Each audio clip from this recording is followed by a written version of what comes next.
Today, we're going to be discussing the seven subtle bodies that are within the human vessel.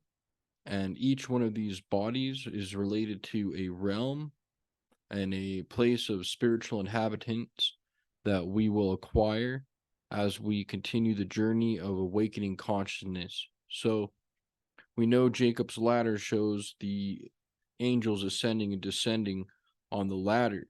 Now, this was a metaphor for awakening the consciousness in these higher realms and allowing you to perceive the hierarchy of the universe and know that there's actually subtle beings of higher intelligence above us that inhabit these realms, and they communicate to us through the mental plane, through our mental plane, and our emotional plane as well, through our emotional hunches or intuitive senses that we experience this on a day-to-day basis. Now we can train this and develop this and actually awaken these centers and allow ourselves to perceive consciousness on all of these higher dimensions and planes of existence. For example, we know we have the physical body here, and the consciousness or the soul uses this physical body to utilize this physical world of the four elements. Now, when we go to sleep, we find ourselves in the astral body. Now, this is akin to the water, the emotions. Things are more rapid and mutable there. Now, in this body, we utilize the astral body to function there primarily, and it actually has a similar form to our physical body. Our physical body is actually a physical manifestation and representation of the invisible realm and our invisible form. So everything in the physical world is crystallizing and physically manifesting that which is on manifest spirit. Now, when I say on manifest spirit, I mean it's not physical, because in the spirit realms, as well as the astral realm, we know that we can perceive souls, beings, people, places, and things, and these objects are made of spirit, and they're seen with the eyes of spirit. A prime example of this is if you close your eyes, you can see and imagine. This is using some of those faculties in those higher realms to see that which is within. And then also you can hear. If I tell you to imagine hearing the sound of a bell, and you imagine that, you can hear the sound of the bell. You can also smell, taste, touch, but the senses are more subtle. Now, these senses must be supercharged and electrified by going into deep trance-like meditations where you take the electrical outputs of the energy that are going into this manifest world and we turn them within, and we charge these centers so that we have more vivid perception of these more subtle dynamic realities. One way to do that is to lie down, sit completely still, and accomplish the training of the willpower to keep the body still for 30 minutes, 10 times. Once you master that, then you'll master the art of putting the body to a deep sense of relaxation for 30 minutes, 10 times, from your head to your toes. A deep sense of relaxation that can be recalled upon at any time. Once fully accomplished, then the third practice would be to add in the rhythmic breathing. So now you have all three: stillness, relaxation, rhythmic breathing. This will supercharge and electrify the nervous system, become an amplifier or radio perceiver for those higher realms of dimensions so that you can receive information.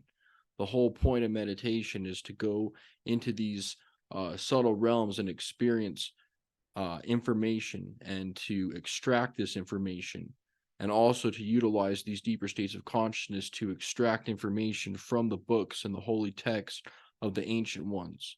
So the Bible, or the Srimad Bhagavatam, or the Bhagavad Gita, or the Quran, or the Upanishads, or the Torah become more vivid and bright. When you have more light within and your eye is simple and full of light, then you'll be able to perceive the mysteries, and the stories will come alive and be able to encapsulate your consciousness on a way they never did before. The activation of these seven bodies within, the mental body, the astral body, and the causal body, most people only experience this after death. They live their whole lives on earth asleep, and once they die in the astral realms and these seven dimensions before the celestial realms, they have time and and ways to progress and utilize the functions of those bodies, because there's actually Kundalini systems similar to ours here. Watch the video on the sacred secretion in my channel, because I describe that in this body we utilize the spinal column and our central nervous system to ascend in consciousness. Our spinal column is actually a direct meter, a representation of where our consciousness lies. Some people are trapped in their groin, some people are trapped in their plexus, some people are trapped in the lower centers of their consciousness and end up behaving like intellectual animals. So as we can utilize this function here and now in this physical body to rise up out of that consciousness and actually activate our spirit realm, mind center, which will incarnate the being, which will join the physical soul with the spiritual soul. Just like similar to the mysteries of the physical Jesus and then the Christ, and how they united at age 30, he united with the higher spirit, setting an example for something that we can all follow ourselves. And that is once we perceive the mysteries of Golgotha, or the crucifixion. Now, in order to rise this energy, or rise the serpents on the staff like Moses did in the wilderness, where the Son of Man must be lifted up as well, we have to rise our consciousness from the lower aspects of our inner earth, just like how the soul descends from the subtle realm into the physical realm. So we also have to take our consciousness that descends our nervous system down to the lower chakras and allow it to rise and simmer up into the brain. And we practice this through having high ideals, selfless service to the Creator, eating properly, abstaining from behaviors that inflame the animal impulses in a way that they become uncontrolled and the energy is diverted down and outward. So we have to start actually utilizing our sexual energy. We have to start utilizing our will to get attention or to be better than other people, or a will to be trying to be greedy. And we need to turn these around, turn them within, and start purifying these seven vices, is what the ancients would call the transmutation of the seven vices into the seven virtues. Is the same as turning lead into gold, and is the same work that the inner sun does as it evaporates our inner animal soul up into the higher realms. Once it's vaporized, it becomes cloud-like and becomes electricity. That electricity is the aspect of the Creator that is the end of the work, because just like our physical world is an ecosystem, our physical body serves as an internal ecosystem, a microcosmic ecosystem. And if we don't play the part within ourselves as the sun, and allow our vineyard to grow, allow the holy wine, allow a transformation of the blood, and turn our water into wine, just like the sun transmutes water into grapes and man turns grapes into wine, we also need this alchemical change to take place within.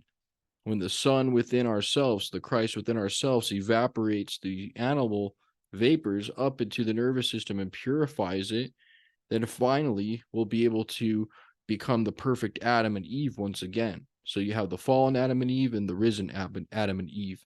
And that's representation of man and woman in their fallen state or their heightened state. And once we're in the heightened state, then we live in a garden of bliss, because we're no longer attracted by the senses or the animal impulses. We're fully in control of our staff.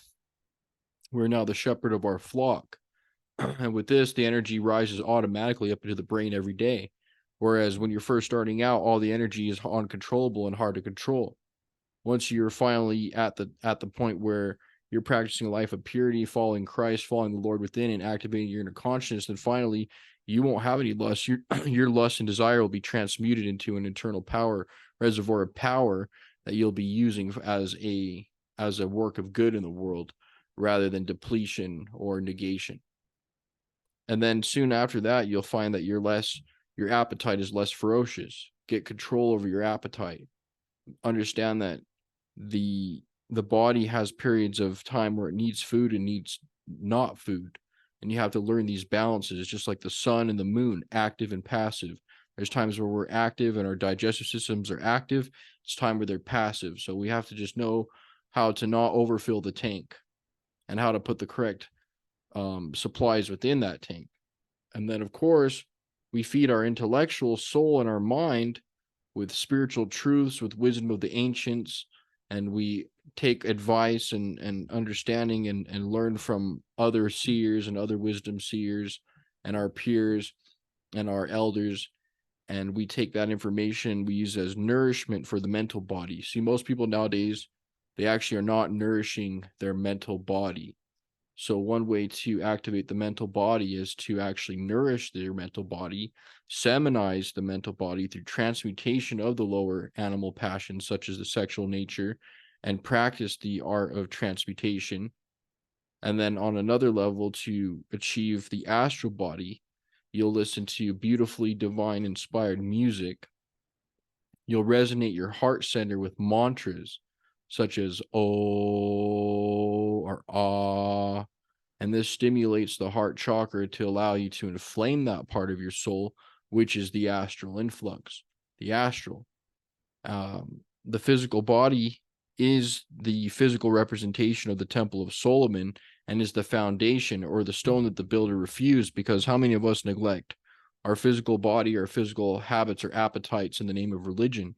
We may take on a spiritual conquest, however, if we don't take heed to physical purification as well, then it will only falter on the path. So the path is narrow and straight, and wide be the gate many go through.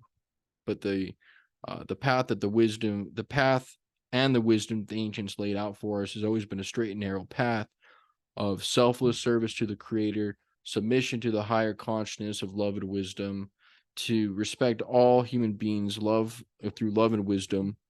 The divine creator of this world would scoff at us for how we treat other people who have different religious perspectives, and some of the beliefs are so minor that it's just crazy to think that we're not getting along.